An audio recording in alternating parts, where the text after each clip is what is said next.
moguls.com. I'm here with my good friend and co-host, Patrice Johnson, with blackbossyhair.com. How are you doing today, Patrice? I'm doing good, Miss Mama. How are you? I'm doing great. So interesting topic today, which I kind of grabbed from my Facebook timeline. I saw somebody comment and say that, you know, some women are so desperate and have no standards that they'll let a man take them to McDonald's for a date, or, you know, take them out and buy food from the grocery store to go for a picnic or something like that. So in essence, the person was really saying that women are so scared to be called gold diggers that they'll just accept anything. And I thought that was an interesting topic. What do you think? I think it's interesting in the sense that when has McDonald's ever been a bad day? I personally think McDonald's is a nice day because, I mean, it's fast food, it's good.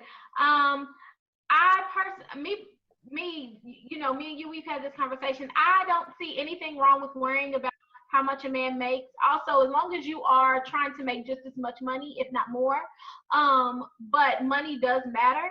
And when it comes to money, I think that there are some women who say, well, as long as we have love, nothing else matters. There are a lot of things that matter if if the bills don't get paid.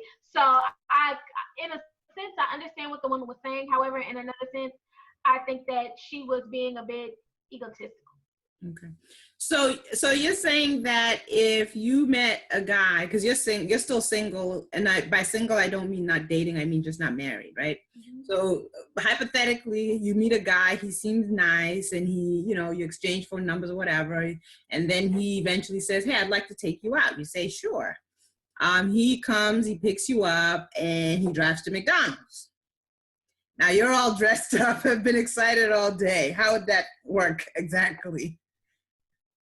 Well, I'm vegan now, so I couldn't eat it. But if I wasn't, you weren't vegan. Yeah, exactly. But if I wasn't vegan, I honestly wouldn't have a problem with it. Okay. And you wouldn't be disappointed? Me and my prom date went to Taco Bell. Mm-hmm. So, I mean, it is what it is. Right.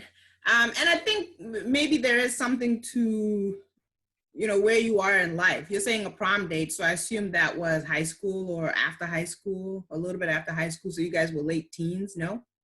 Right, yeah, late teens. I mean, what's the expectation? An 18-year-old, 19-year-old, where's he going to get a bunch of money for a fancy dinner or a fancy anything? So McDonald's might work, or Burger King, or whatever it is.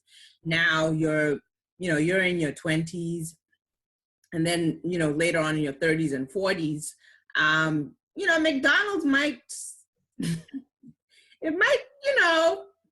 have my eyebrows kind of like, wait, what?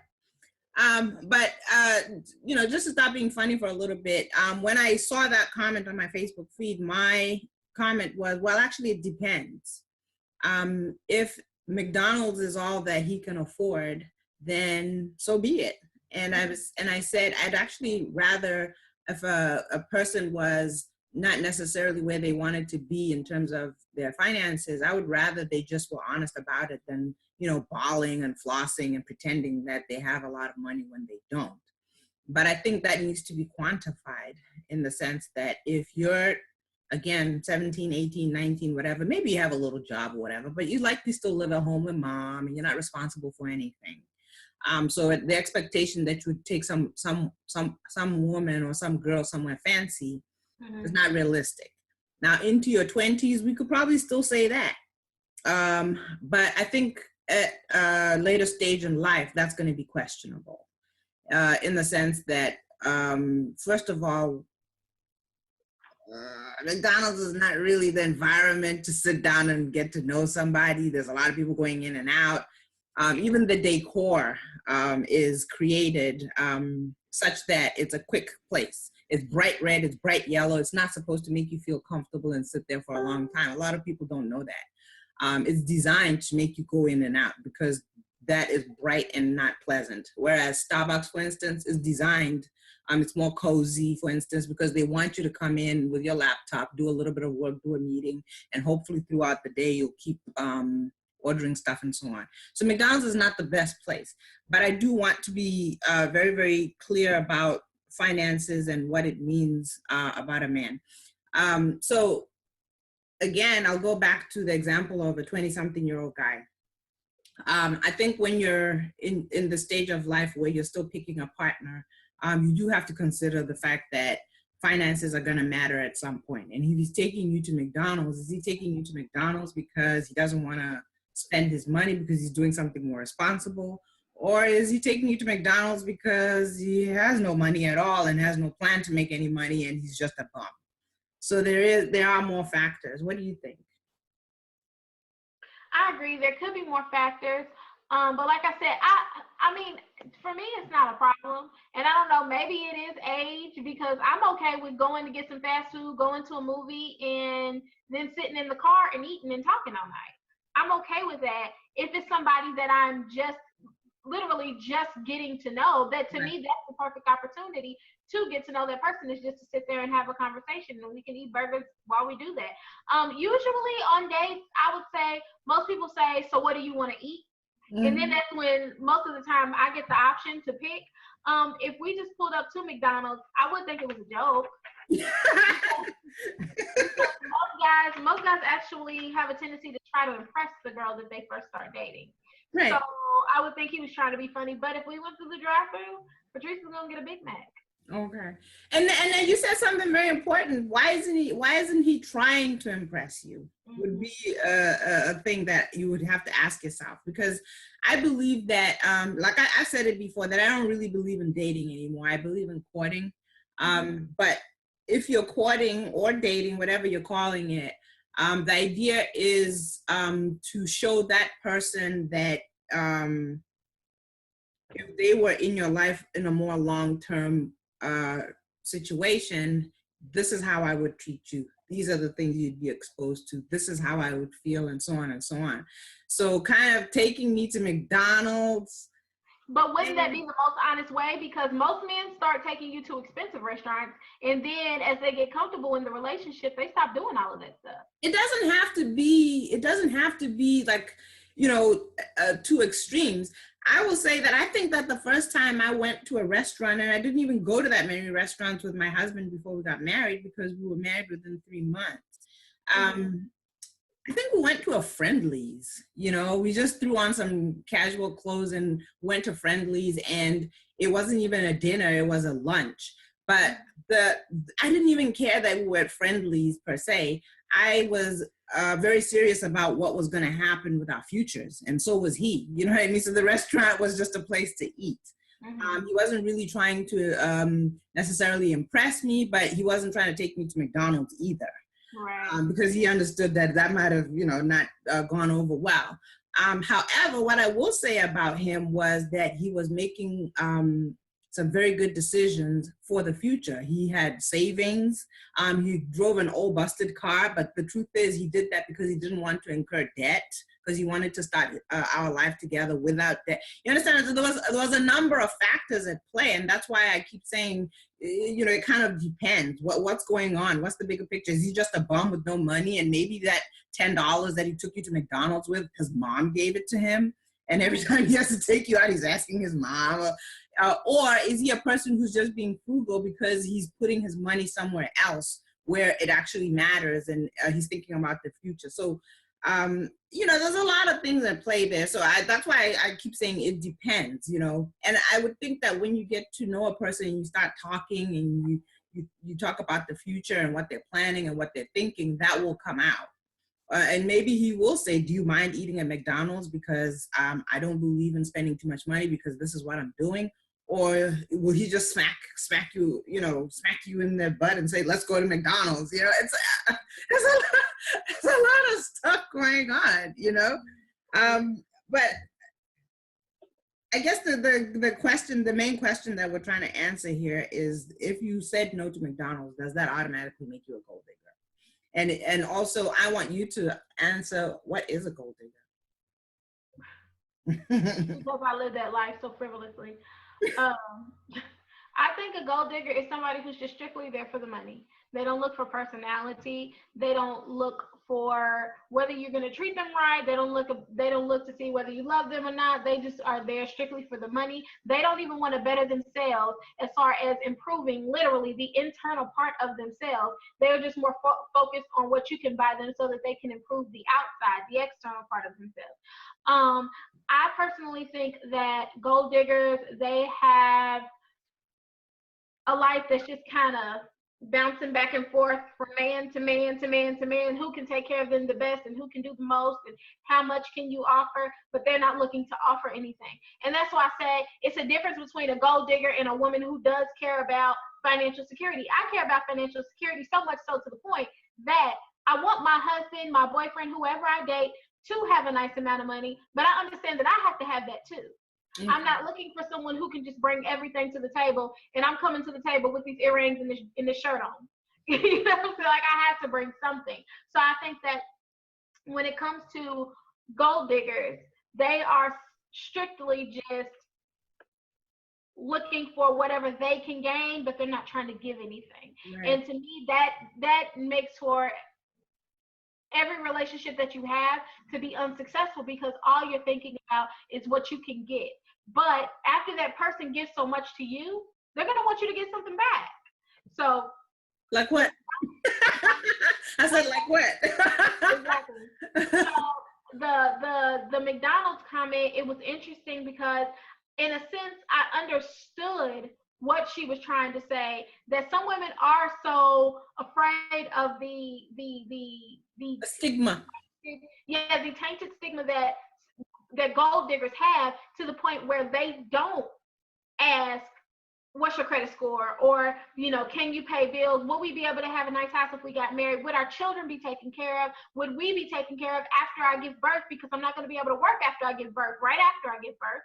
And would I be able to do things like like homeschool my kids? You know what I'm saying?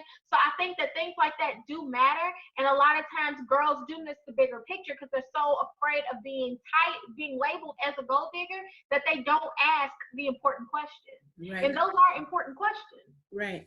And I would even go so far as to say that sometimes you don't have to ask those questions, and somebody else will ask them for you.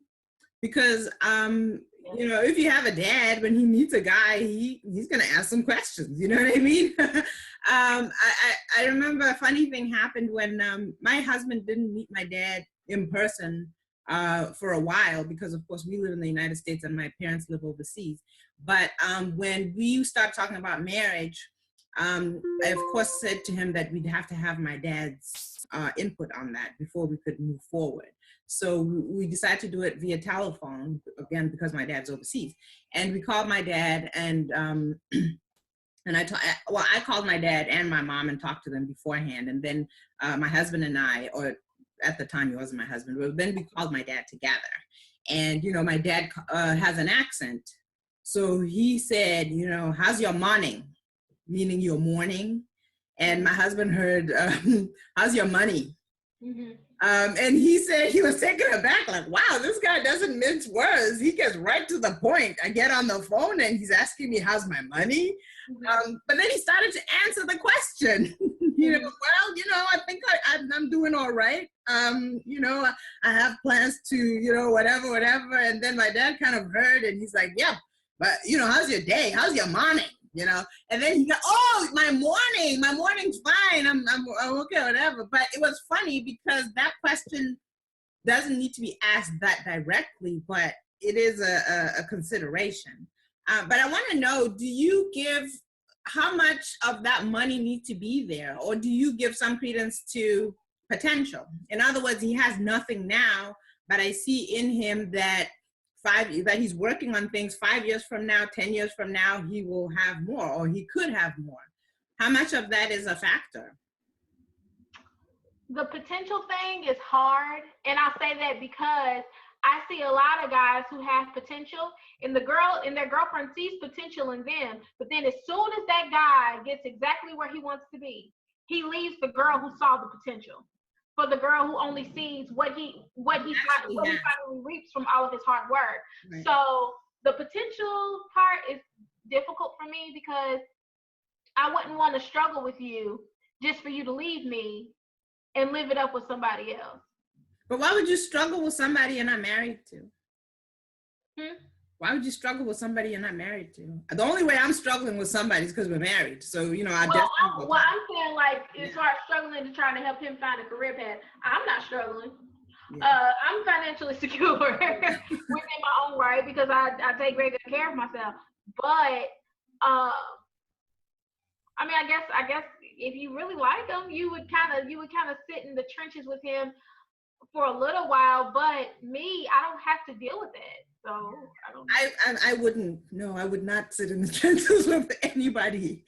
Not at all. Not even a little bit. Okay, because the idea here is if we're tying our destinies together. For me, it's a one or the other. Either we're married or we're not. If we're not married, you're on your own. Okay, well, I'm not digging trenches or sitting in trenches or helping you or none of that. Okay, and if we are married, now we're in this together. You know, and we can do that. But even then, I think there's a difference between just saying somebody has potential and seeing potential in somebody and somebody who's actually demonstrating that they have potential. You can be sitting at home playing video games all day and talking about all the things you're going to do and not actually doing anything. Or you could say, this is what I'm working on and I can see you going out there doing it and so on. So that's different.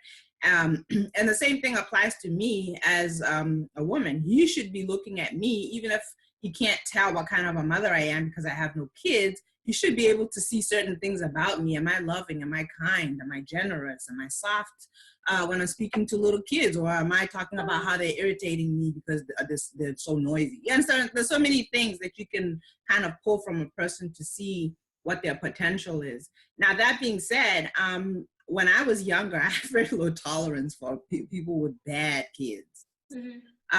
But having said that, I still have low tolerance for that because my kids are not going around disrupting people's lives and doing, you know, unbelievable things. So either way, I've always had a low tolerance for kids who act bad, you know. So you can take from that what you will.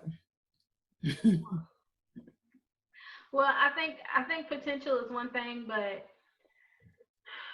like I said, you see the potential and you with him shooting in the gym and then all of a sudden he gets up where he wants to be and he leaves you for a white girl. No, that's not going to work for me. So sometimes with the potential thing, it can be dangerous because with more money, sometimes some people's personalities change.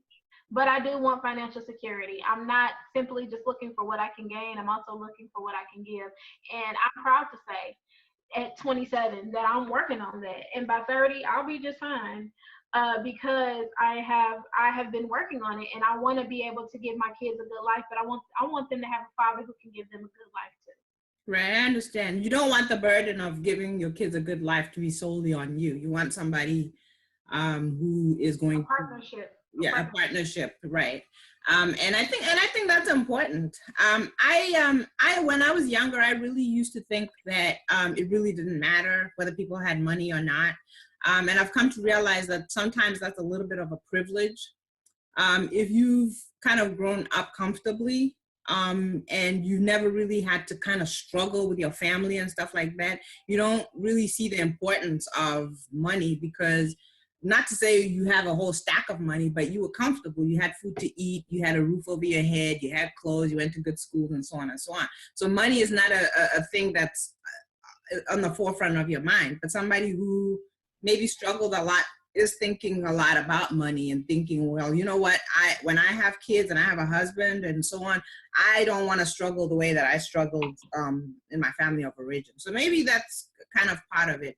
But now, you know, I have kids and responsibilities and stuff like that. I do see that money is a factor. You know, money's a factor. And for a lot of people, money can be the breaking point. You know, when there's no money, you know, you get to fighting, there's too many problems and people go their separate ways because the money wasn't working. So it's definitely a factor. But I do think that there needs to be balance between just only pursuing money or pretending that money isn't a factor at all. Yeah, there can be a happy median in both. Right. But yeah, that's really all that I had to say on the topic. Did you have anything else? No, it's an interesting topic because people have so many opinions about it, but there's not much depth to it, you know. But you know, before we sign out, I always want to give you an opportunity to let people know where to find you. I know you have a new store, blackbossyhair.com. So you can let Blackbossyhair.com. We sell premium virgin extensions, curly, yaki, straight, and body wave. And I'm also working on getting wigs, handmade custom wigs onto my site. So just go visit blackbossyhair.com, and you can follow me at blackbossybabes on Instagram. BlackBossybabes.